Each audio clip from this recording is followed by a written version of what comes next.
લાગે છે મને જસ માં એક છે મારા હૈયા કેરો હાર રે યલબેલા નંદજીના વાલમાં.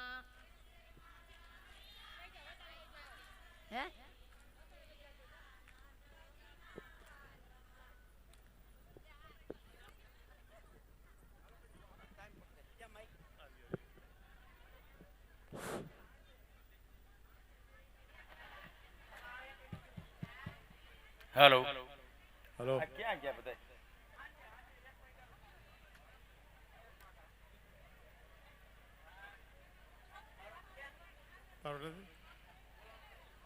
બારોટજી કેમ ના ગયા? બારોટજી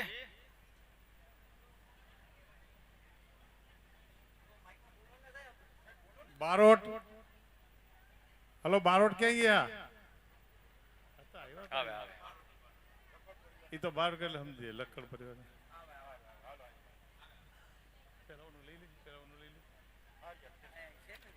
હા છે.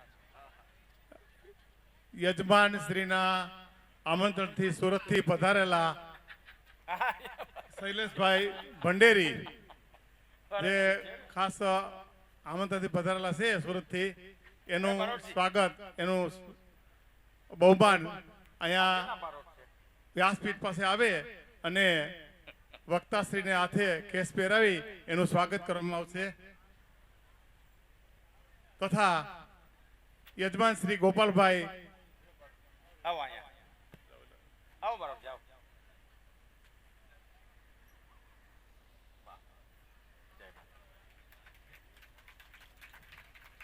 ગોપાલભાઈ બુકે આપીને તેનું સ્વાગત કરશે. આ બાજુ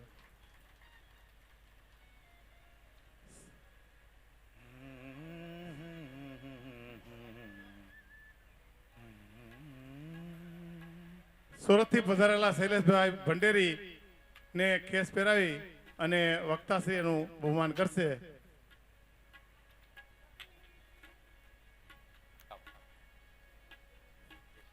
યજમાન શ્રી ગોપાલભાઈ બુકે આપી અને તેનું સ્વાગત કરશે. નથી જોઈતો રહેવા દો. હાજી આવો. એકાદ હાલ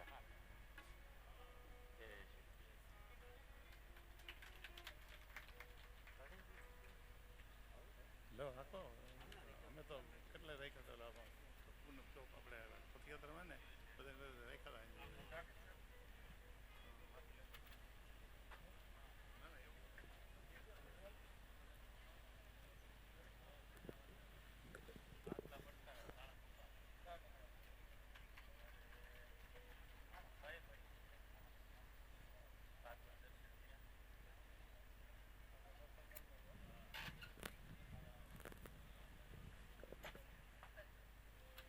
આવી ગયા બધા.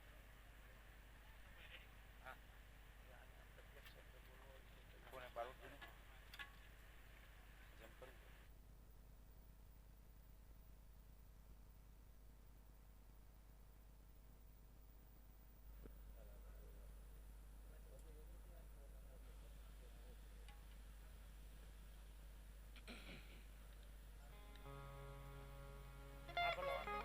જી જી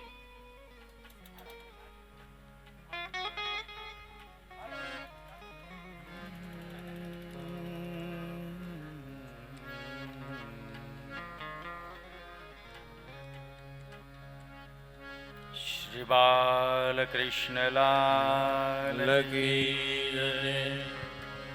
સુતૌવા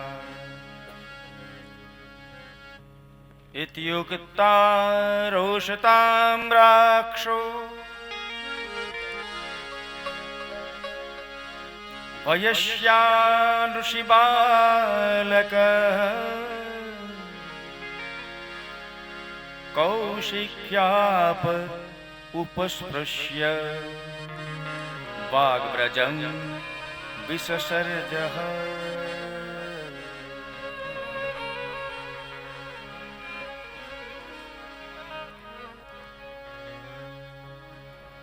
સૂત પુરાણી મહારાજ પરીક્ષિત રાજાઓને કથા કહે છે.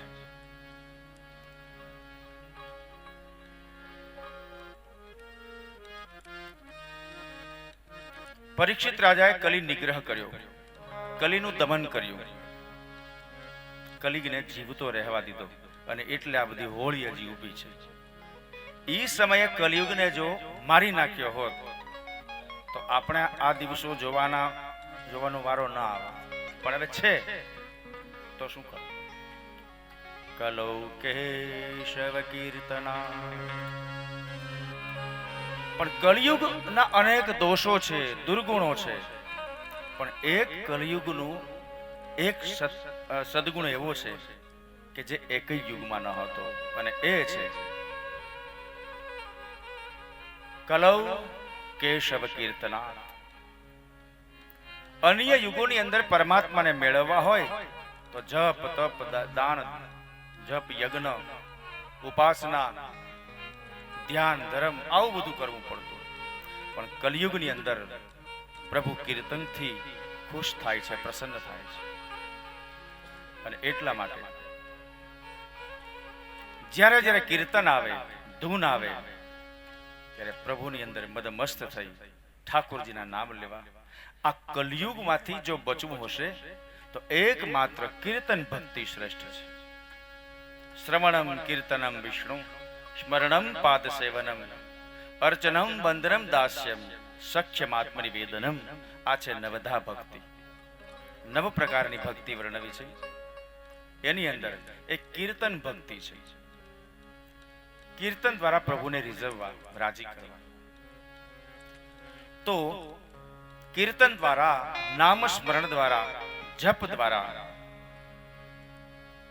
કોઈ પણ સમય મંદિરે જવું કીર્તન કરવા માટે જરૂરી નથી. ખેતરમાં ખેતી કરતા કરતા, નિંદામણ કરતા કરતા, હીરા ઘસતા ઘસતા, રસોઈ કરતા કરતા ભગવાનનું નામ લેવામાં કોઈ ખર્ચ નથી, 1 રૂપિયાની જાવક નથી, માત્ર આવક છે. તો કલયુગમાં બચવા માટે ઓનલી ધ વે, એક જ માત્ર રસ્તો છે, અને એ છે કીર્તન, ધૂન, ભજન, સત્સંગ. સૂતજી કહે છે ઋષિ મુનિઓ ત્યાર પછી આ પરીક્ષિત રાજા શિકાર કરવા માટે ગયા. રાજા પરીક્ષિત શિકાર કરતા કરતા બપોર થયા.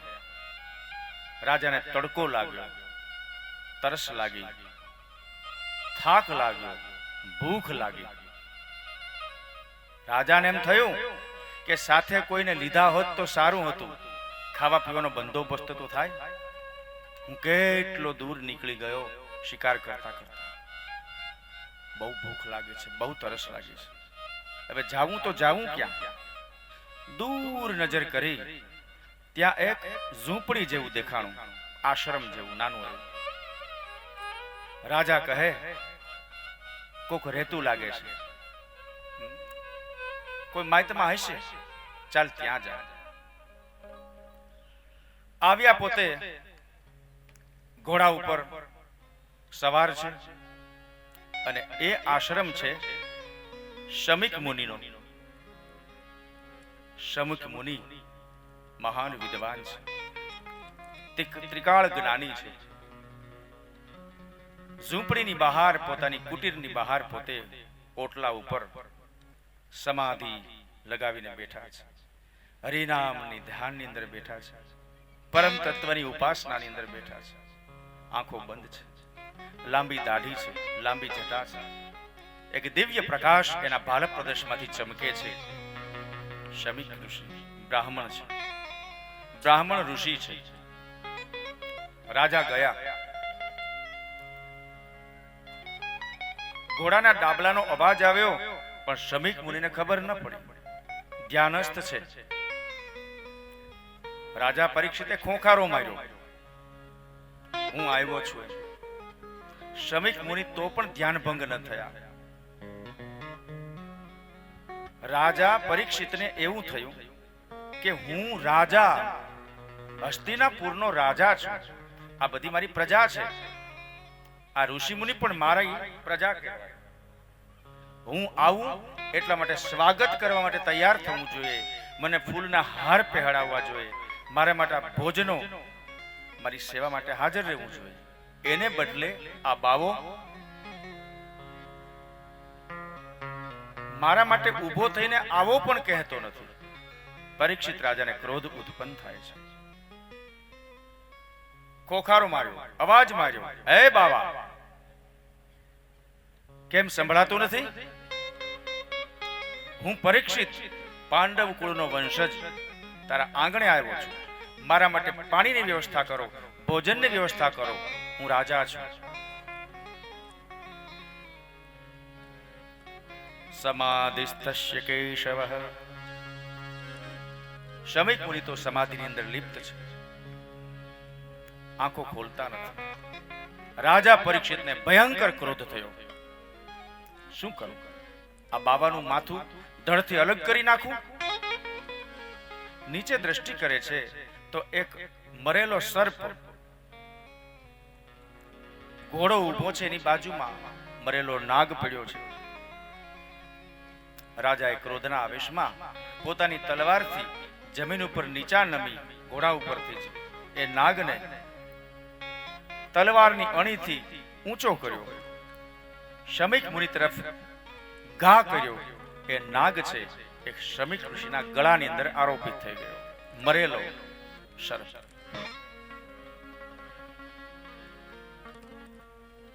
રાજા ક્રોધમાં ને ક્રોધમાં નગર તરફ ચાલતા થઈ ગયા. શમીક મુનિ સંસારી હતા. ઋષિ પત્ની અનંતની વાત પકડી ચૂક્યા હતા. એનો એક દીકરો છે, એનું નામ શૃંગી. 7-8 વર્ષના એમના દીકરા શૃંગી દિવ્ય પ્રભાવિત, જેવા પિતા એવા પુત્ર, બ્રાહ્મણ પુત્ર છે. પોતાના ભાઈ દોસ્તાર સાથે નદીમાં સ્નાન કરવા ગયા હશે કે ગમે તે. 7-8 છોકરાઓ રમતા રમતા રમતા આશ્રમે આવે છે. એમાં એક બાળકનું ધ્યાન પડી ગયું. કહે છે કે અરે જો જો શૃંગી, આમ તો જો તારા પિતા તરફ. શું છે? તારા પિતા ઉપર કોકે મરેલો સર્પ નાખ્યો છે ગળામાં. શૃંગી ઋષિએ જોયું, આહા, મારા પિતા ઉપર આવું અધમ કૃત્ય કરનારું હશે કોણ? ઇત્યુક્તા રોષ તામ્રાક્ષો. તામ્ર અક્ષ, ત્રાંબા જેવી લાલ અક્ષ એટલે આંખો. ક્રોધાયમાન થયા છે શૃંગી ઋષિ, રોષની અંદર, ક્રોધમાં. મારા પિતાને ગળામાં મરેલો સર્પ નાખનાર એ કુબુદ્ધિ કોણ છે? એ નાલાયક કોણ છે?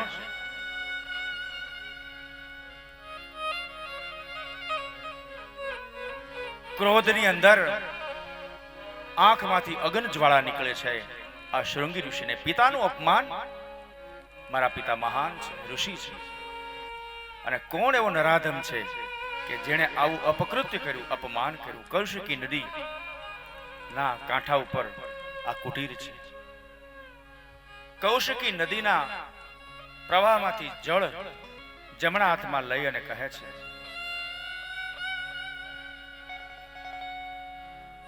ઇતિ લંઘિત મર્યાદં તક્ષકઃ સપ્તમે હરિ.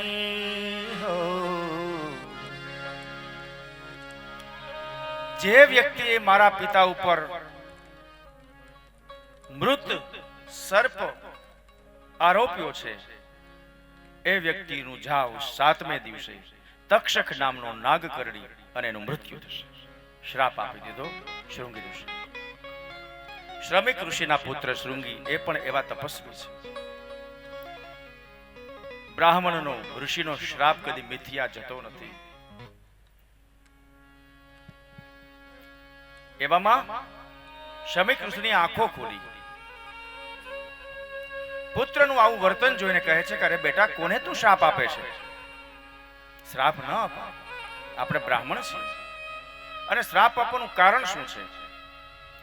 શૃંગી કહે છે, પિતાજી, આપના કંઠમાં ગળામાં તો જુઓ. જોયું, મરેલો સર્પ છે. શ્રમિક ઋષિ કહે, તો શું થઈ ગયું? મરેલો સર્પ કોઈ પક્ષી સર્પને લઈને જતું હશે અને મોઢામાંથી છૂટી ગયું મારા ગળામાં, એમાં આટલો બધો ક્રોધ નહીં. પિતાજી, તમને ખબર નથી, આ ઈરાદાપૂર્વક કોકે આપના ગળાની અંદર સર્પ આરોપિત કર્યો છે. મેં એને શ્રાપ આપી દીધો છે. શું શ્રાપ આપ્યો? કે 7 દિવસની અંદર તક્ષક નામના નાગના દંશથી એ વ્યક્તિનું મૃત્યુ થશે. અરે બેટા, આ તે શું કર્યું? તને ખબર છે એ વ્યક્તિ કોણ છે? ના બાપુ, મને કશી ખબર નથી. જે હોય તે, પણ મારા પિતાનું અપમાન કરનાર 7 દિવસમાં જરૂરથી મૃત્યુ પામશે.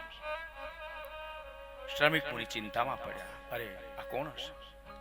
ફરી પાછી સમાધિ લગાવીને પોતે જુએ છે તો એને દેખાણું કે મારા ગળામાં મરેલો સર્પ નાખનાર બીજું કોઈ નહીં, પણ પાંડવ વંશજ અભિમન્યુના પુત્ર રાજા પરીક્ષિતે આવું અધમ કૃત્ય કર્યું છે. શ્રમિક ઋષિ ઉભા થઈને કહે છે કે અરે બેટા, જલ્દી તારો શ્રાપ છે પાછો ખેંચ લે. કેમ? આપણા રાજા પરીક્ષિતે મારા ગળામાં સર્પ નાખેલો, મૃત. આવું ન કરાય. એ રાજા છે, રાજાને આવો દંડ ન દેવાય. પણ શૃંગી ઋષિ આખરે એક વીર પુરુષનું લોહી છે. પિતાજી, ક્ષમા કરશો. શ્રાપ અપાઈ ગયો, એ મિથ્યા થશે નહીં. જે થવું હોય તે થાય. યદ ભાવી તદ ભવતુ. શ્રમિક મુનિ ચિંતામાં પડ્યા. હે ભગવાન, હવે શું કરું? રાજા પરીક્ષિત તમારા તારણહાર છે, રાજા છે, અને એ 7 દિવસમાં મૃત્યુ પામશે તો શું થશે? નગરજનોનું, ગ્રામજનોનું, આમ જનતાનું. દોડતા શ્રમિક ઋષિ હસ્તિનાપુર જાય છે. દ્વારપાલોને કહે છે કે રાજનને મળવું છે. જાઓ, એમને કહો કે શ્રમિક ઋષિ મળવા આવ્યા છે. દ્વારપાલો દોડતા રાજા પાસે જાય છે. જય હો રાજા પરીક્ષિત, આપને શ્રમિક મુનિ, શ્રમિક ઋષિ મળવા માંગે છે. પરીક્ષિત કે અરે વાહ વાહ, બહુ સરસ, ધન્ય ઘડી, ધન્ય ભાગ્ય. પોતે પરીક્ષિત રાજા ઉઘાડા પગે મહેલ વટાવીને ચોગાનમાંથી શ્રમિક મુનિને સ્વાગત કરે છે. બેસાડ્યા પલંગ ઉપર, એમના પગ ધોયા, ચરણામૃત લીધું. આજ્ઞા કરો શ્રમિક ઋષિ, આજે મારા આંગણે તમારા જેવા ઋષિ મુનિ જુઓ. થોડી વાર પહેલા એ શ્રમિક ઋષિ પર ક્રોધાયમાન થયેલા પરીક્ષિત રાજાએ મરેલો સર્પ એના ગળામાં નાખેલો, અને અત્યારે કેટલા મૃદુ, કેટલા કોમળ, કેટલા વિવેકી થઈ ગયા. આનું કારણ શું? ભાગવતમાં એ કથા નથી, પણ સંદર્ભ ગ્રંથોમાંથી એવું કહેવાય છે કે પરીક્ષિત રાજા જ્યારે રાજ્યારૂઢ થયા, એને રાજ તિલક થયું, પોતે રાજા બન્યા. એના એક જૂના મહામંત્રી હતા, વૃદ્ધ હતા, યુધિષ્ઠિર વખતના મહાઆમાત્ય હતા. રાજાને એમ થયું કે આવડો મોટો હસ્તિનાપુર અને આવડો મોટો મારો મહેલ, કેટલા બધા 200-500 જેટલા કમરા, ઓરડા, આ દરેકની અંદર ભર્યું છે શું? ચાલ જો. મહામંત્રીને સાથે લીધા. મંત્રીજી, પ્રધાનજી, આ દરેક ઓરડાની ચાવીઓ લઈ લો, મારે દરેક ઓરડામાં જોવું છે શું શું ભર્યું છે. પ્રધાનજીએ મહામંત્રીને કહ્યું, આ ઓરડો ખોલો. મહામંત્રી એ ઓરડો ખોલે, રાજા અંદર પ્રવેશ કર્યો. ઓહો, હીરા માણેક ઝવેરા, વાહ ભાઈ, મારા વડવા કેટલું બધું મૂકી ગયા છે મારા માટે. પ્રધાનજી બીજો ઓરડો, એમ કરીને બીજા ઓરડામાં તાળું ખોલે છે. અંદર જુએ છે તો ઘણી બધી જડીબુટીઓ, ઔષધિઓ. ત્રીજો ઓરડો ખોલે, અનેક પ્રકારના વેશભૂષા, રાજાના કપડા, વાત જવાબ. એના પછીનો ઓરડો ધન ધાન્યના અખૂટ ભંડાર ભર્યા છે. આમ કરતા કરતા કરતા કરતા કરતા એક ઓરડો આવ્યો. પ્રધાનમંત્રી, પ્રધાનજી, મહામંત્રીને કહો ઓરડો ખોલે. ત્યારે મહામંત્રીએ કહ્યું, ક્ષમા કરશો રાજન, એ ઓરડો નહીં ખોલું. અરે મહામંત્રીજી, હું આજ્ઞા કરું છું, હું રાજા છું, ઓરડો ખોલો. મહામંત્રીએ કહ્યું કે રાજન,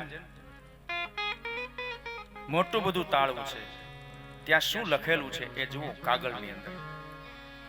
એ તાળા ઉપર એક સૂચના લખેલી હતી કે ભૂલે ચૂકે પણ આ તાળાને કોઈ દિવસ ખોલશો નહીં. Notice board. પરીક્ષિત રાજાને ઉત્સુકતા થઈ. અરે એવું તે શું આ ઓરડામાં છે કે ખોલવાની મનાઈ?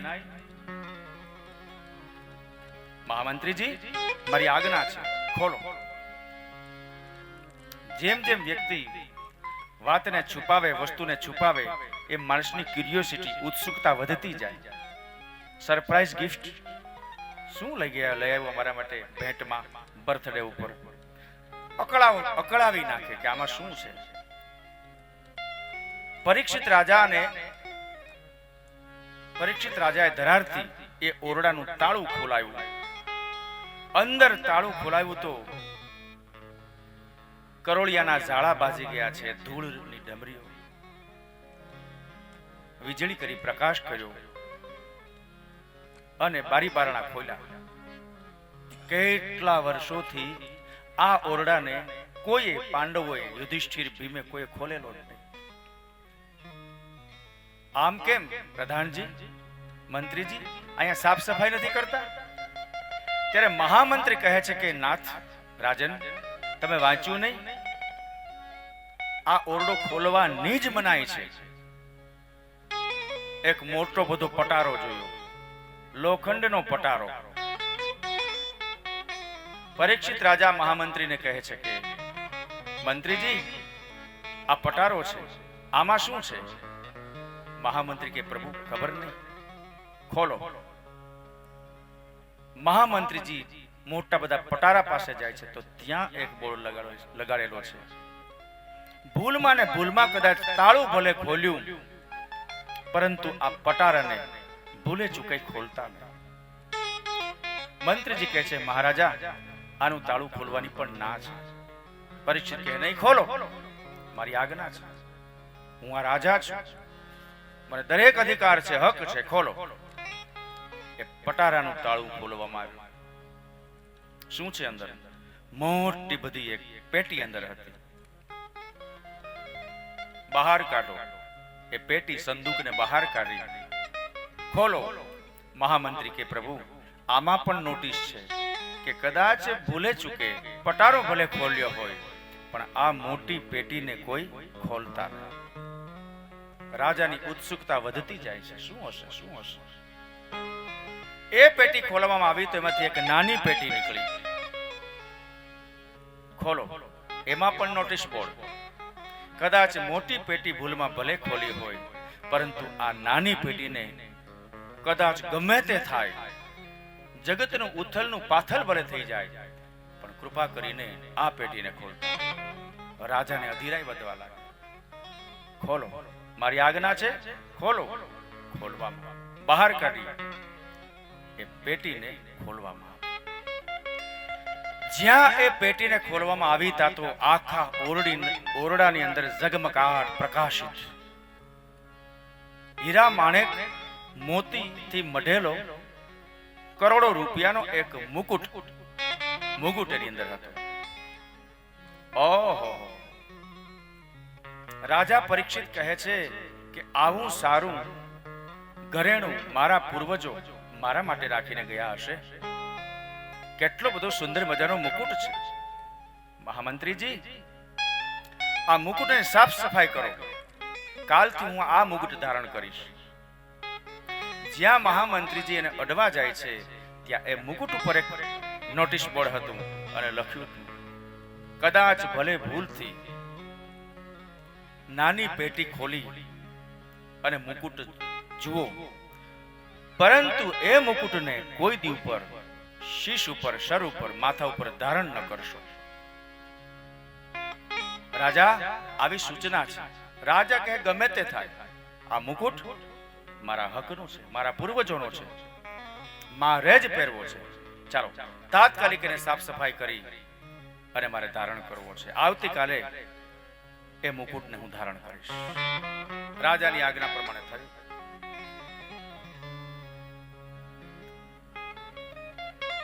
રાજા ચાંદીનો થાળની અંદર રાજા સમક્ષ એ મુકુટને હાજર કરવામાં આવ્યો. રાજાને જવું રાજ્ય દરબારમાં મુકુટ લાવો. મુકુટ લઈને એના નોકરો આવ્યા. રાજાએ મુકુટ માથામાં ધારણ કર્યો. જેવો ધારણ કર્યો એવો વિચાર પલટી મારી ગયો. પ્રજાના કાર્યો કરવા માટે રાજ્યસભામાં જવું હતું, એની જગ્યાએ એને એમ થયું લાવને શિકાર કરવા જાવ. અને પોતે એકલા ઘોડા ઉપર બેસી ખભે બાણ અને ભાથું લઈ અને શિકાર કરવા માટે નીકળ્યા. શિકાર કરતા કરતા ભૂખ તરસ લાગી. શ્રમિક ઋષિના આશ્રમે આવ્યા. શ્રમિક ઋષિએ ધ્યાન ન દીધું. એક શ્રમિક ઋષિના ગળામાં મરેલો સર્પ નાખ્યો. અપમાન કર્યું ઋષિનું, બ્રાહ્મણનું. નગરમાં આવ્યા, મહેલમાં એ મુકુટ ઉતાર્યો, ફરી પાછો એના સ્થાને ગોઠવો. એવામાં શ્રમિક ઋષિ દોડતા દોડતા ત્યાં આવ્યા અને રાજા એના ચરણમાં પડે છે. જુઓ, એક સાથે બે વ્યક્તિત્વ રાજાના દેખાણા. જ્યાં સુધી મુકુટ માથા ઉપર હતો ત્યાં સુધી ખોટા કામ કર્યા. કોણે? પરીક્ષિત રાજાએ બ્રાહ્મણનું અપમાન કર્યું, હિંસા કરી, પશુ પક્ષીઓને માર્યા. પરંતુ જેવો એ મુકુટ માથા ઉપરથી ઉતર્યો, સદ વિચારો, સારા વિચારો. આનું કારણ શું? કહેવાય છે કે એ મુકુટ દુર્યોધનનો હતો. પાંડવોએ કૌરવો ઉપર જીત મેળવી અને હસ્તિનાપુરનું શાસન એના હાથમાં આવ્યું. દુર્યોધને અનીતિથી કમાઈ કમાઈને, અધર્મનું લૂંટી લૂંટીને આ કરોડો અબજો રૂપિયાનો એ મુકુટ બનાવેલો. હવે તો રાજ્ય શાસન પાંડવોના હાથમાં છે. યુધિષ્ઠિર રાજાએ વિચાર કર્યો કે આ મુકુટ છે અધર્મનો છે, અનીતિનો છે, અસત્યનો છે. અધર્મનું ધન કદી ન લેવાય. અનીતિનું ધન આપણે કોદી ન સ્વીકારાય. આ મુકુટને સુરક્ષિત જગ્યામાં રાખી દો, એમાં નોટિસ લગાડી દો કે આ મુકુટ પહેરવો નહીં. એક પેટીમાં રાખો, એમાં નોટિસ, મોટી પેટીમાં, પટારામાં, ઓરડામાં અને બારણે નોટિસ લગાડી દો કે આપણા આગળના સંતાનો કોઈ દિવસ આ મુકુટ માથા ઉપર ધારણ ન કરે, નહીતર અનીતિનું ધન છે. અનીતિથી જાત હૈ धर्मराज और वंश, तुलसी उसके दृष्टांत है कौरव रावण कंस. અનીતિનું જે ખાય છે એની દશા આ થાય છે. યુધિષ્ઠિરે કે 5 માંથી એક ભાઈઓએ આ મુકુટને હાથ લગાડ્યો નથી અને એક સુરક્ષિત જગ્યામાં તેને રાખી દીધો છે. આજે પરીક્ષિત રાજાએ એ મુકુટ પહેરવાની પોતે ઈચ્છા વ્યક્ત કરે છે. જેવો મુકુટ ધારણ કર્યો અને અધર્મનું એ ધનમાંથી બનેલો મુગટ રાજાના વિચારો ફેરવી નાખ્યા. બ્રાહ્મણનું અપમાન કર્યું. જેવો મુકુટ ઉતાર્યો અને પોતાને સારા વિચારો મળ્યા. શમિક મુનિ આવ્યા છે. બોલો બોલો ગુરુદેવ. શમિક ઋષિ, કેમ પધારવાનું થયું? શમિક મુનિ કહે છે કે રાજન, હું સારા સમાચાર લઈને નથી આવ્યા. કેમ? રાજા, મરવા માટે તૈયાર થઈ જાઓ. પરીક્ષિત કહે છે કે અરે ગુરુદેવ, તમારે તો આશીર્વાદ આપવાના હોય અને મારા મૃત્યુની વાત કરો છો? હા રાજન, શિકાર કરવા મારા આશ્રમ બાજુ આવેલા? હા. મારી કુટીરની પાસે આવેલા તમે? હા. મારી ઉપર તમે મરેલો સર્પ નાખેલો? હા. ક્ષમા કરો ગુરુ, મેં તો ક્ષમા કરી દીધા છે, પણ મારો પુત્ર શૃંગી એણે શાપ આપ્યો છે કે મારા પિતાનું અપમાન જેણે કર્યું છે, મરેલો સર્પ નાખીને, એને 7 દિવસમાં એનું મૃત્યુ થશે. પરીક્ષિત રાજા ચોંકી ગયા. શું વાત કરો છો ગુરુદેવ? હા રાજા, બ્રાહ્મણનો શાપ કદી મિથ્યા જતો નથી રાજન. મારા દીકરાને મેં બહુ સમજાવ્યો, રાજા મને ક્ષમા કરશો, 7 દિવસમાં આપનું મૃત્યુ છે. રાજાના ડોળા બહાર નીકળી ગયા, વિસ્ફારિત આંખોથી પોતે જોવા લાગ્યા. દુનિયા આખી ફરતી હોય એવું લાગ્યું, ધરતી આખી ધ્રુજતી હોય એવું લાગ્યું. આહ, ભૂલ તો કરી છે, ભોગવીએ જ છું. કાંઈ વાંધો નહીં ઠાકોરજી, જેવી તારી મરજી.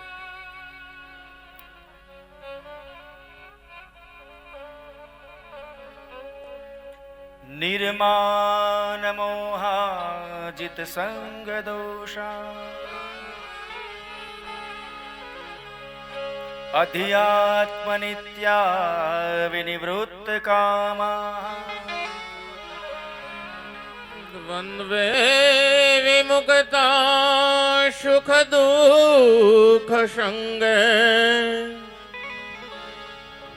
ગચ્છન્ત મૂઢા પરમં પદેત. ગીતાના 15મા અધ્યાય પુરુષોત્તમ યોગમાં આવી વાત કરી છે. નિર્માન મોહાજિત સંગ દોષા અધ્યાત્મ નિત્યા વિનિવૃત્ત કામા. નિષ્પૃહ, કોઈ અપેક્ષા નહીં, કોઈ આશા નહીં. કોઈ માન આપે તોય ભલે, અપમાન કરે તોય ભલે. સંગને જીતનારા આવી વ્યક્તિ મને પામે છે એવું ભગવાન કહે છે. શ્રી કૃષ્ણ. અહીંયા રાજા એવા થયા. પરીક્ષિત રાજાએ ખૂબ વિચાર કરી અને નક્કી કર્યું કે ઠીક, 7 દિવસમાં મૃત્યુ છે, ભલે. હે મૃત્યુદેવ, તમે આવો, પધારો. પોતાની પત્નીને બોલાવ્યા, રાણીને બોલાવ્યા, 4 દીકરાઓને બોલાવ્યા. ધીર ગંભીર ચહેરે પરીક્ષિત રાજા એમના પરિવારને કહે છે, જુઓ, સાંભળો, હું જાઉં છું. ક્યાં? ગંગાને કિનારે. શા માટે બાપુ? પુત્રો પૂછો. બસ, મારો અંતકાળ નજીક છે. અને રાણીબા કહેવા માંડ્યા, અરે નાથ, આવું ન બોલો, આવું અશુભ અપશુભ શા માટે બોલો છો? સાથ, તમે તમારો અંતકાળ નજીક એવું શા માટે? પરીક્ષિત રાજાએ વિસ્તારથી વર્ણન કર્યું.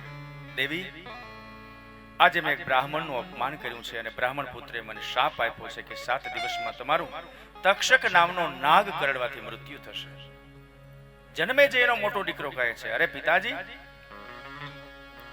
ન બને, હું તમારો દીકરો છું, અમે 4 દીકરા છીએ તમારા, આખી સર્પ સૃષ્ટિનો વિનાશ કરી નાખીએ. કુલિક, કરકોટક, પદ્મ, શંખ, મહાપદ્મ, વાસુકી, તક્ષક, આ બધા નાગના નામ છે. નાગ લોક છે. પાતાળની અંદર તળિયાના ભાગમાં નાગ દેવતાનું સ્થાન છે. અનંત એટલે નાગ. કાશ્મીર એ તળિયાનો ભાગ કહેવાય છે અને ત્યાં અનંતનાગ જિલ્લો આજની તારીખે વિદ્યમાન છે. અનંતનાગ કે જ્યાં આતંકવાદીઓ ઘૂસણખોરી કરે છે. તો નાગને રહેવાનું સ્થાન સમુદ્રના તળિયે. આ બધા સર્પોનો હું નાશ કરી નાખું પિતાજી. જન્મે જય આવું કહે છે. પરીક્ષિત કહે છે કે નહીં બેટા, મને પૂર્ણ વિશ્વાસ છે કે બ્રાહ્મણના આશીર્વાદ અને બ્રાહ્મણના શ્રાપ કદાપી મિથ્યા થતા નથી. હવે ને સ્વીકારીએ છીએ. બહુ રાજાને મનાવ્યા, બહુ મનાવ્યા, પણ રાજા કહે છે કે બેટા, તાત્કાલિક શમીક મુનિના હાથેથી જન્મેજયને રાજ્યાભિષેક કર્યો, હસ્તિનાપુરનો રાજા બનાવ્યો. પોતાના મહેલને આખરી વંદન કરી, પ્રણામ કરી, પત્નીને, બાળકોને વિષાદ યુક્ત હૃદયથી આંખમાં આંસુ સાથે પરીક્ષિત રાજા પોતાના મહેલને હંમેશાને માટે આવજો કહી દીધું.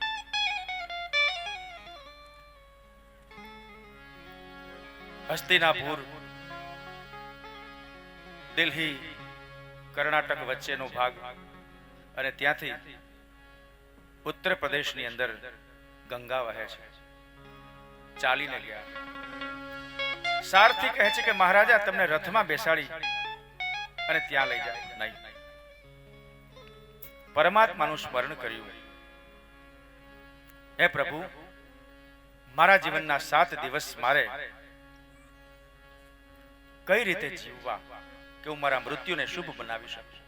આંખો બંધ કરી જુએ છે તો ચમત્કાર રૂપ તત ક્ષણે પરીક્ષિત રાજા ગંગાને કાંઠે આવી ગયા. માં ગંગા ભગવતી, નમામિ ગંગે તવ પાદ પંકજમ.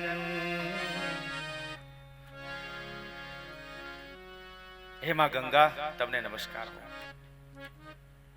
ભુક્તિમ ચ મુક્તિમ ચ દદાસી નિત્યમ ભાવાનુસારેણ મનોનરાણાં. એમાં ભગવતી ગંગા, તમે ભુક્તિ પણ આપો છો ને મુક્તિ પણ આપો છો. આજે તમારા તટ ઉપર હું આવ્યો છું.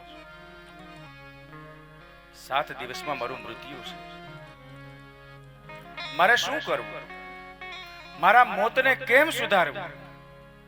મરવું છે નિશ્ચિત છે.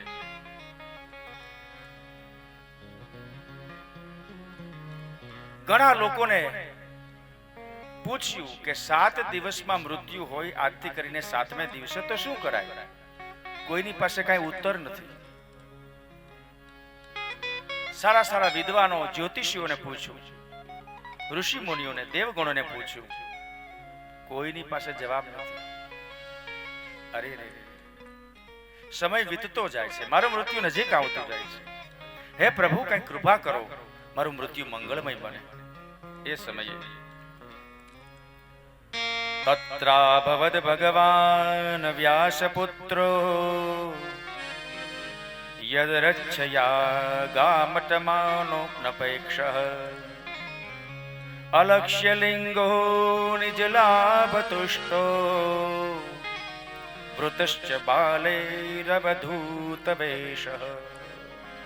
અવધૂત વેશ. વ્યાસપુત્ર, અલક્ષ્ય લિંગ, નિજલાભ તુષ્ટ. જુઓ, પરીક્ષિત રાજા કોઈ માર્ગદર્શકને ગોતે છે કે મારે કોઈકને ગુરુ બનાવવા છે, મારા મૃત્યુને સુધારે એવા. અને એમાં એક વ્યક્તિ ધીમા પગલે ચાલી આવે છે. દૂરથી પરીક્ષિત રાજાએ દ્રષ્ટિ કરી. આહા, આ વ્યક્તિનું ભાલ પ્રદેશ, કપાળ તો જો ચમકે, કાળા ભમ્મર વાળ. આ વ્યક્તિના મસ્તક ઉપર જાણે ઘેઘુર વડલો, કાળી ભ્રમર આંખો, રતુંબડો ચહેરો, સુંદર મજાની દેહ યષ્ટિ. અરે, આ તો કોઈ સાધુ છે, આ તો બાવો છે. આ કોણ હશે? વ્યાસપુત્ર, વ્યાસજીના પુત્ર ભગવાન શુકદેવજી. શુકદેવજી મહારાજ આજે પરીક્ષિત રાજાનું કલ્યાણ કરવા માટે સામે ચાલીને ભાગવત કથા સંભળાવવા માટે પધાર્યા છે. શુકદેવનું સ્વાગત છે. બોલો શુકદેવજી મહારાજ કી જય. ગુરુ ગોતવા ન જવા પડે. જો શિષ્યની પ્રબળ ઈચ્છા હોય ને તો ગુરુ સામેથી આવે. ગુરુ ધારણ ન કરવા પડે. આજે પરીક્ષિત માટે શુકદેવજી મહારાજ ગુરુ થઈને આવ્યા છે. શુકદેવજી ઉભા રહ્યા. પરીક્ષિત રાજાએ દંડવત પ્રણામ કર્યા. ઓહો શુકદેવજી, આપ ક્યાંથી આવો છો? કઈ બાજુ જાઓ છો? અલક્ષ્યલિંગ, જેનું કોઈ લક્ષ્યાંક નથી. ક્યાં જવું, કઈ રીતે જવું, શું કરવું? સાધુ તો ચલતા. હર રંગ में सेवक रूप धरे. આ સાધુતાના લક્ષણ છે. અમૃત ઝલકાયું કૂપ रहे,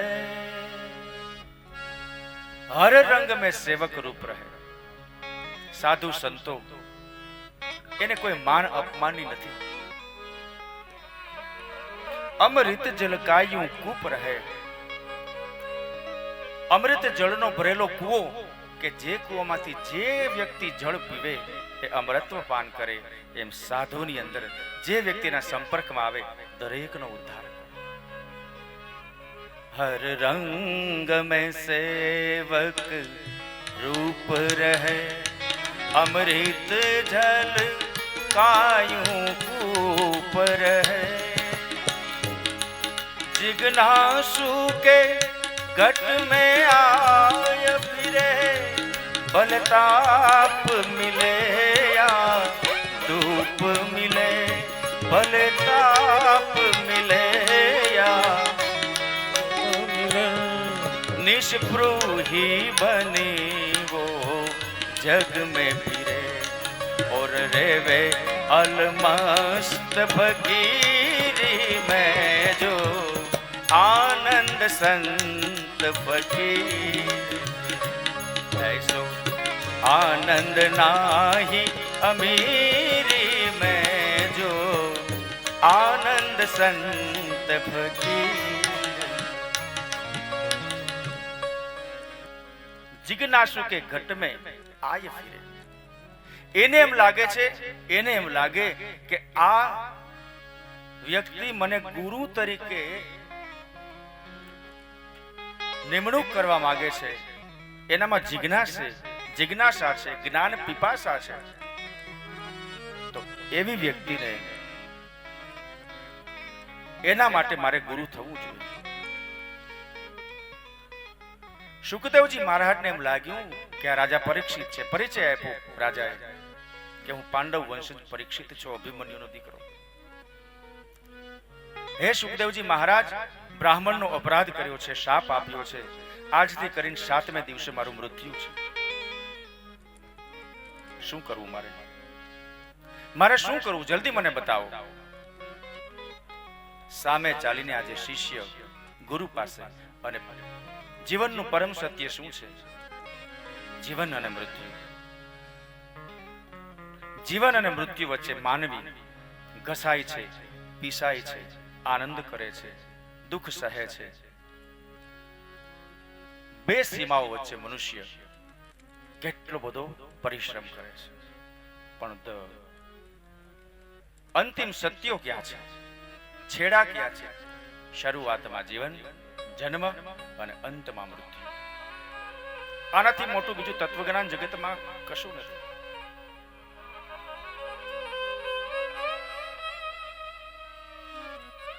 એક રાજા હતા,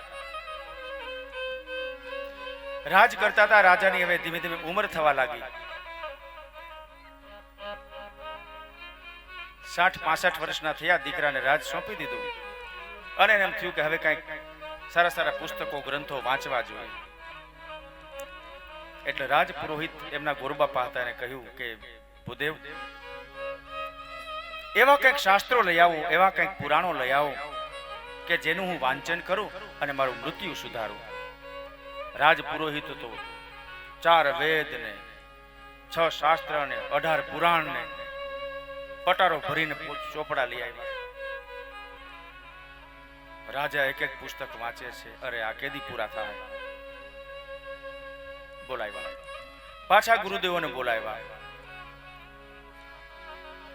હે ગુરુવર્ય, આ પુસ્તકો જવા દો, આટલું બધું વાંચવાનો મારી પાસે સમય નથી। આ છેલ્લા 2-3 વર્ષ થયા તો વાંચું છું, હજી ક્યાં ખતમ થાય છે? થોડામાં જાજુ બતાવે એવા પુસ્તકો લાવો ને। રાજ પુરોહિતો પંડિતોએ કહ્યું કે બસ વધારે કઈ નહીં, આ 4 વેદ છે ને એ ભણી લો। ઋગ્વેદ, યજુર્વેદ, સામવેદ અને અથર્વવેદ, વેદોની અંદર બધું આવી જાય। રાજા કે ભલે। વેદના તો ગંભીર અર્થો રાજા કઈ સમજતા નથી। એ 4 વેદમાંથી હજી થોડુંક ભણ્યા તો 4-5 વર્ષ વહી ગયા। રાજા 70-72 વર્ષે પહોંચી ગયા। રાજાએ ફરી કહ્યું કે જવા દો, આ પુસ્તકો પણ કઈ કામના નથી। બીજા કઈક ટૂંકા આવે એવા પુસ્તકો લાવો જે હું વાંચું અને મારું મૃત્યુ સુધારું. રાજ પુરોહિતો નવા નવા પુસ્તકો ટૂંકા કરતા કરતા લાવે છે. રાજા હવે 85-90 વર્ષે પહોંચ્યા છે. એક જ ચોપડી લઈ આવો જે હું વાંચી શકું. એક પુસ્તક લાવ્યા નાનું એવું કે જેમાં આખા જીવનનો સાર છે. રાજા પુસ્તક ખોલીને વાંચે છે. આંખે અંધારા આવે છે, મગજ ચકરાવે ચડે છે, મૃત્યુ ઘંટ વાગી ગયો છે.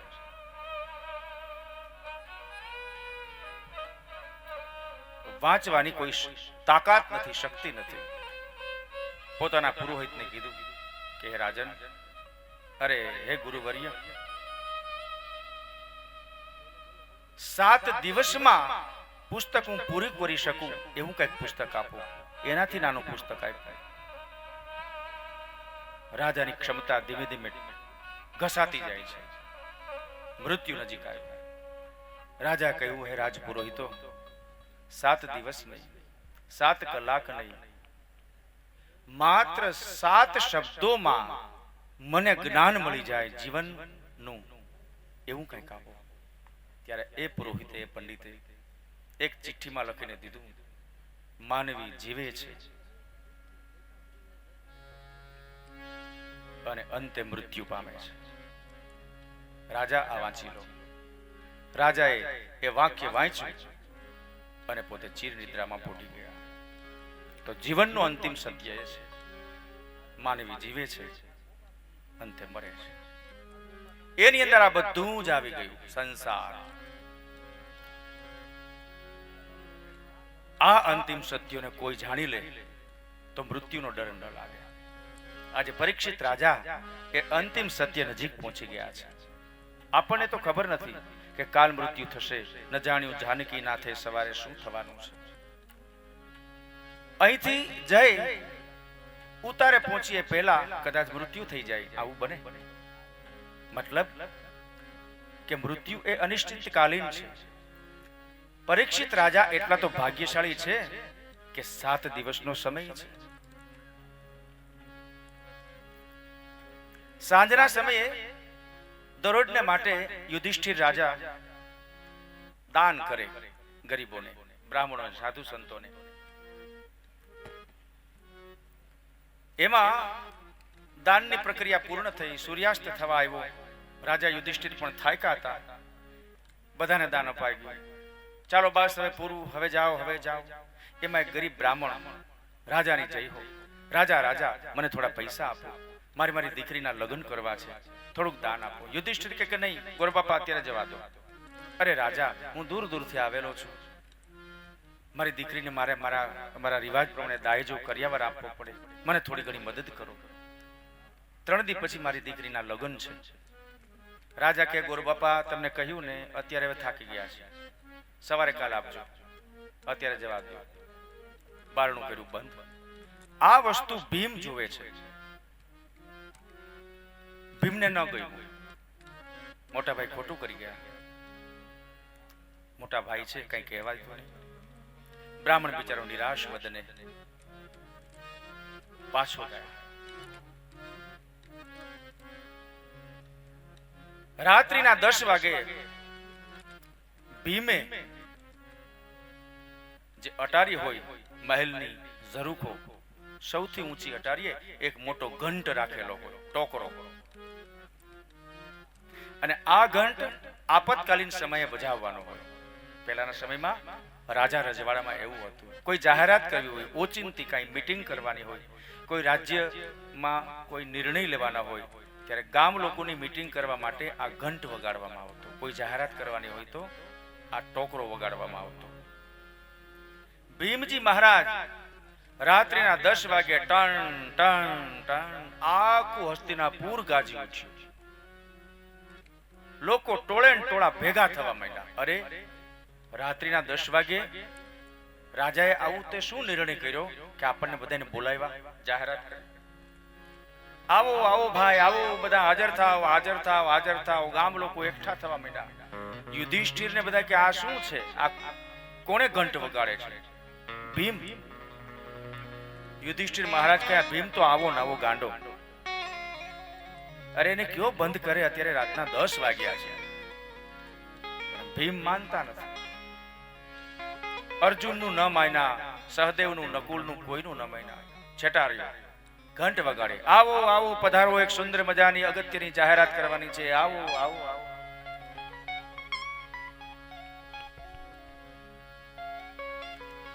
બધા આવ્યા ગામના લોકો. સાંભળો ગામ લોકો, એક અગત્યની વાત કરવાની છે. શું? બધાને ઉત્કંઠા છે. આપણા રાજા અને મારા મોટા ભાઈ યુધિષ્ઠિર એટલે કે ધર્મરાજા એ આજથી અજર અમર છે. વગાડો તાલી. બધાએ તાલીઓ વગાડી. યુધિષ્ઠિર મહારાજ આવીને કહે છે કે હે ભીમ, હે ગાંડા, આ તો શું કરે છે? કોને કીધું હું અજર અમર છું? મારે પણ મરવું પડશે. જે જન્મે છે એનું મૃત્યુ નિશ્ચિત છે. તે કોને પૂછીને આ જાહેરાત કરે છે? ભીમ કહે છે મોટા ભાઈ, ક્ષમા કરશો, તમે તમારી જાતે જ કહ્યું છે કે હું અજર અમર છું. અરે હું ક્યારે બોલ્યો? તમે વર્તન દ્વારા, તમારી બોલી દ્વારા પ્રગટ કર્યું છે. અરે ક્યારેય હું બોલ્યો નથી ભાઈ. મારે મરવાનું છે. ક્યારે મરવાનું છે? મને શું ખબર? ન જાણ્યું જાનકી નાથે સવારે શું થવાનું છે, મને ખબર નથી ભીમ. હું ક્યારે મરીશ? અરે કલાક પછી મરી જાઓ. એ ભીમ કે હવે વાત પકડાણી. મોટા ભાઈ, કલાક પછી યુધિષ્ઠિર નામનો જીવ કદાચ ન પણ હોય, બરાબર ને? હા. તો ઓલા ગરીબ બ્રાહ્મણને શા માટે એમ કહ્યું કે સવારે દાન લેવા આવજો? શું તમને ખબર છે કે તમે સવાર સુધી જીવવાના છો? યુધિષ્ઠિરને ભૂલ પકડાઈ ગઈ. વાહ ભીમ,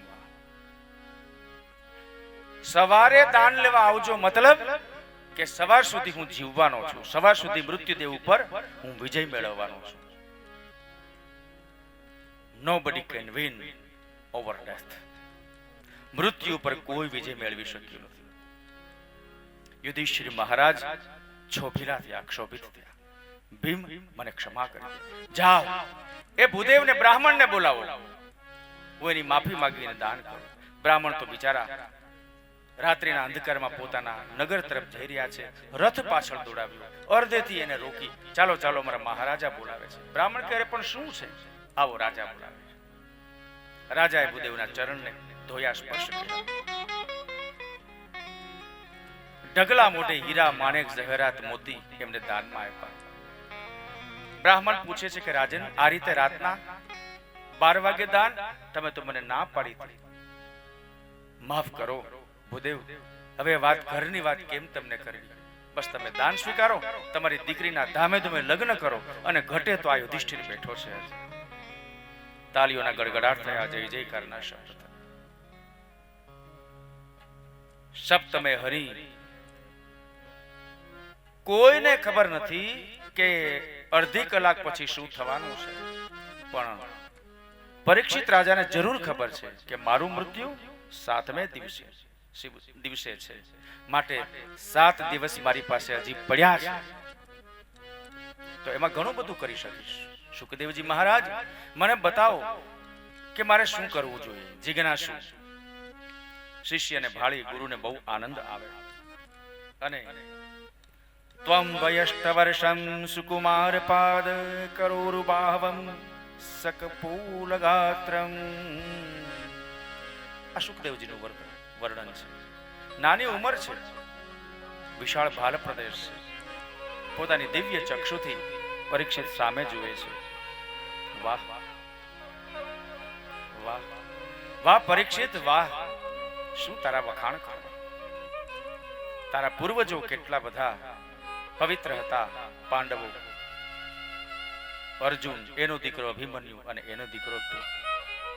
મૃત્યુ માટેની કોણ આ જગતમાં તૈયારી કરે છે? કોઈ નહીં. અંત સમય સુધી તૃષ્ણા, એષણા, અપેક્ષા, આશા, મહત્વકાંક્ષા, અને આજે એની જગ્યાએ રાજા, રાજપાટ, ધનપુત્ર, કુટુંબ પરિવારનો ત્યાગ કરી 7 દિવસ મળેલા મહામૂલા 7 દિવસમાં મૃત્યુને કઈ રીતે સ્વાગત કરવું? How to welcome to death? મૃત્યુનો સત્કાર કેમ કરવો એના માટે તૈયાર થયા છે.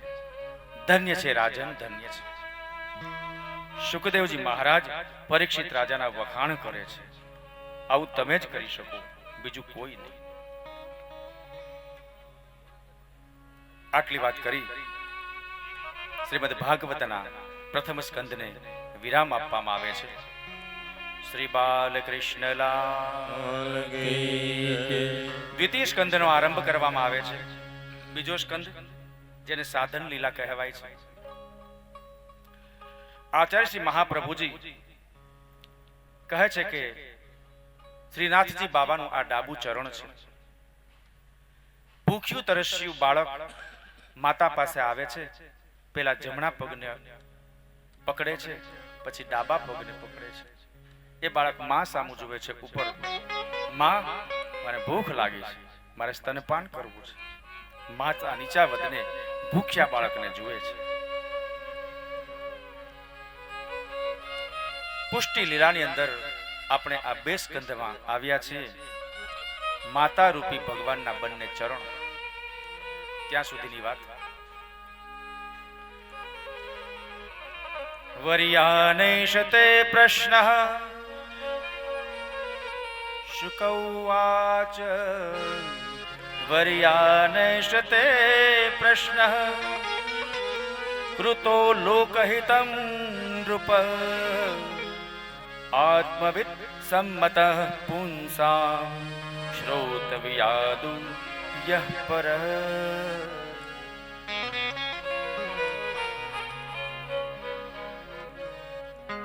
બીજા સ્કંદની શરૂઆત શુકદેવજીના બોલવાથી થાય છે. શુકજી બોલ્યા. શુક ઉવાચ કહે છે, રાજન વર્યા નેશતે પ્રશ્ન.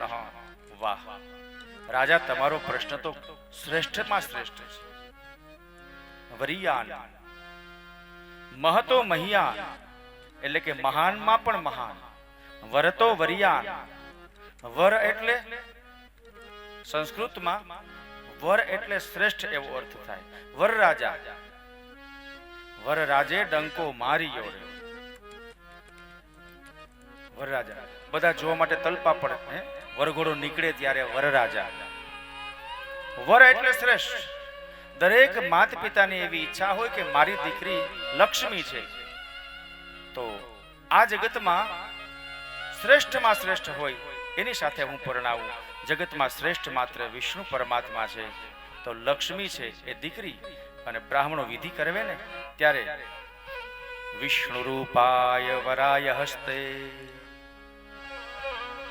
વિષ્ણુ રૂપી વરના વરરાજાના જમણા હાથમાં મારી દીકરીનો હાથ મૂકું છું.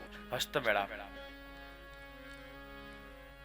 માતા પિતા માટે, લક્ષ્મી જેવી કન્યા માટે એક અને એક માત્ર જો જગતમાં શ્રેષ્ઠ હોય તો એ વિષ્ણુ છે. વિષ્ણુ એટલે શ્રેષ્ઠમાં શ્રેષ્ઠ, એને કહેવાય વર એટલે શ્રેષ્ઠ. અને શ્રેષ્ઠમાં શ્રેષ્ઠ એટલે વરિયાન. વરતો વરિયાન, મહતો મહિયાન. શુકદેવજીએ કહ્યું કે રાજન, તમારો પ્રશ્ન શ્રેષ્ઠમાં શ્રેષ્ઠ છે. કયો? કે જેનું મૃત્યુ નજીક હોય એને શું કરવું? જેનું મૃત્યુ નજીક હોય એને શું કરવું? વાહ રાજન, સુંદર પ્રશ્ન તમે કર્યો. દેહાભિમાનનો ત્યાગ કરવો, વસ્તુનિષ્ઠાથી દૂર રહી અને આત્મનિષ્ઠા તરફ વળવું. રાજન, આ દેહ છે એ તો ક્ષણભંગુર છે. તો પહેલી વાત એ છે કે મૃત્યુ નજીક આવે ત્યારે મૃત્યુથી ડરવું નહીં.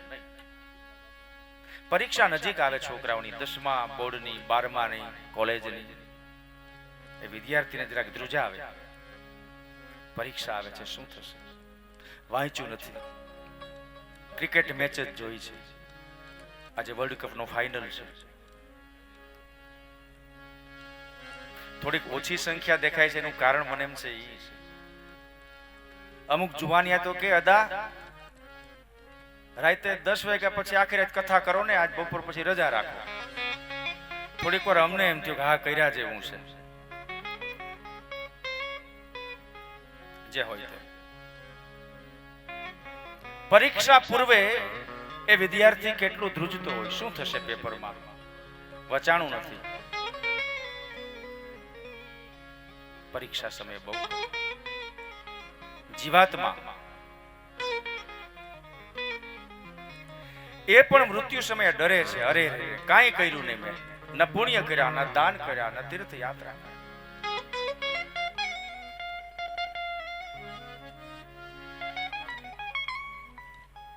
इन पैरों से चल कर तेरे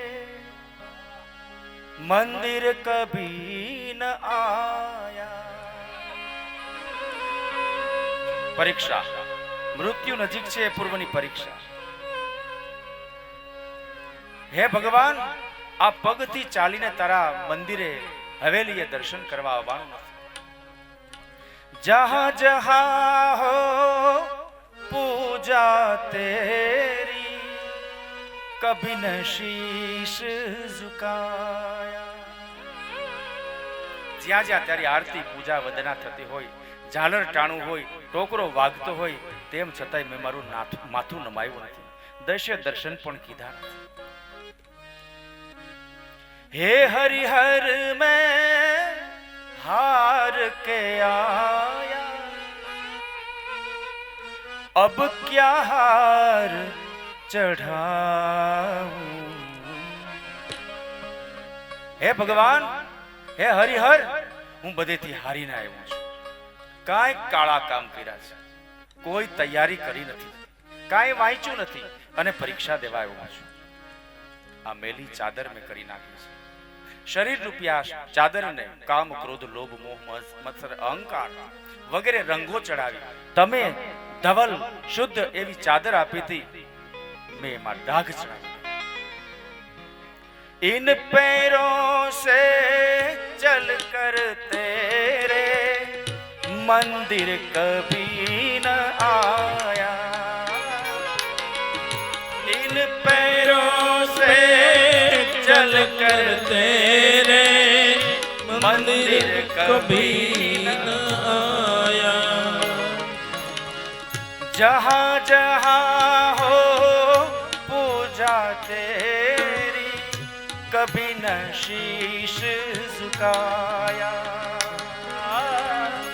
जहाँ जहाँ हो पूजा तेरी कभी न शीश झुकाया. हे हरिहर मैं हार के आया, अब क्या हार चढ़ाऊं. मैली चादर ओढ़ के कैसे द्वार तुम्हारे आऊं. हे पावन परमेश्वर, मैं तो मन ही मन शर्माऊं. मैली चादर ओढ़ के कैसे द्वार तुम्हारे आऊं. मैली चादर ओढ़ के. हे पावन परमेश्वर, में तो मन ही मन शर्मा. વિદ્યાર્થી પરીક્ષા દેવા જાય છે, કાંઈ વાંચ્યું નથી આખું વર્ષ, પછતાવો થાય છે. મૃત્યુ નજીક છે, કેમ જવું, કોઈ તૈયારી નથી. શુકદેવજી મહારાજ કહે છે કે રાજન, તમે તો ખરા વિદ્યાર્થી નીકળ્યા. તમે મૃત્યુ રૂપી પરીક્ષા 7મે દિવસે છે અને 7 દી અગાઉ તૈયારી કરવા આવ્યા છો. ધન્ય છે પરીક્ષિત, ધન્ય છે. વાહ ભાઈ વાહ, બહુ વખાણ કરે છે શુકદેવજી મહારાજ. ત્યારે શુકદેવજી કહે છે ગુરુદેવ, બસ હવે વખાણ કરો માં. હવે વખાણ અને નિંદાથી મારે છૂટવું છે. મને જલ્દી માર્ગ બતાવો કે મારે શું કરવું જોઈએ. ત્યારે શુકદેવજી મહારાજ કહે છે કે રાજન,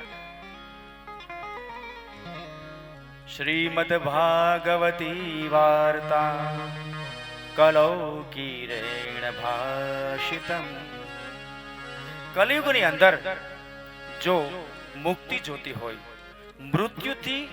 મૃત્યુનો ડર જો ખતમ કરવો હોય તો એક શ્રીમદ ભાગવત કથા છે.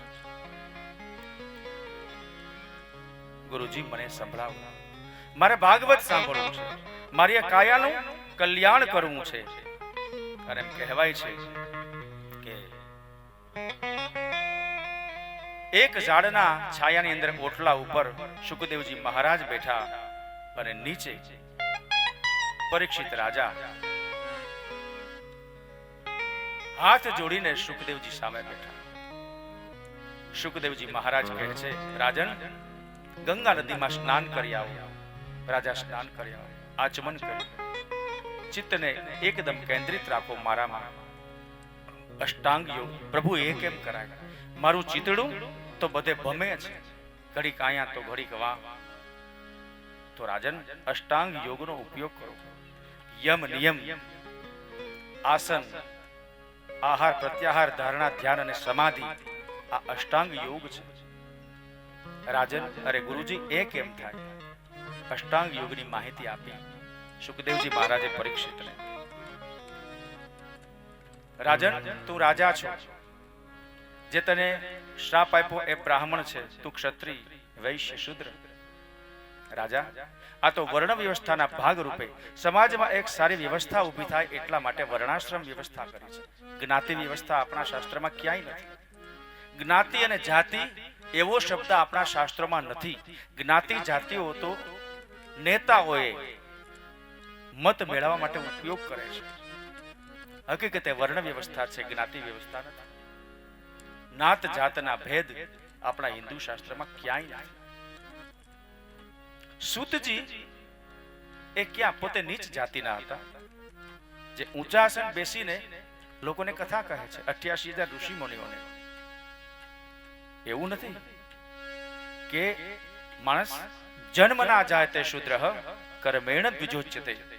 જન્મથી દરેક વ્યક્તિ શુદ્ર જ છે, પણ માણસના કર્મથી બ્રાહ્મણ બને છે, કર્મથી ક્ષત્રિય, કર્મથી વૈશ્ય અને કર્મથી શૂદ્ર. બ્રાહ્મણ હોવા છતાં ખોટા કામ કરે તો એ શુદ્ર છે, નીચી જાતિનો છે. તો કર્માધીન સમાજ વ્યવસ્થા છે. કોઈ શાસ્ત્રમાં એવું લખ્યું નથી કે આ જ્ઞાતિનો છે, આ જાતિનો છે. વર્ણ બ્રાહ્મણો, વર્ણનો અર્થ, વર્ણના 27 અર્થો થાય છે. તો બ્રાહ્મણ, ક્ષત્રિય, વૈશ્ય અને શૂદ્ર એ માત્ર એક પ્રકારની સમાજ વ્યવસ્થાને સુગ્રથિત કરવા માટે વર્ણાશ્રમ વ્યવસ્થા કહી છે મનુ મહારાજ. એની વાત સુખદેવજીએ કરી. પ્રભુના વિરાટ અને સૂક્ષ્મ રૂપનું દર્શન કરાવ્યું. પરીક્ષિત રાજા,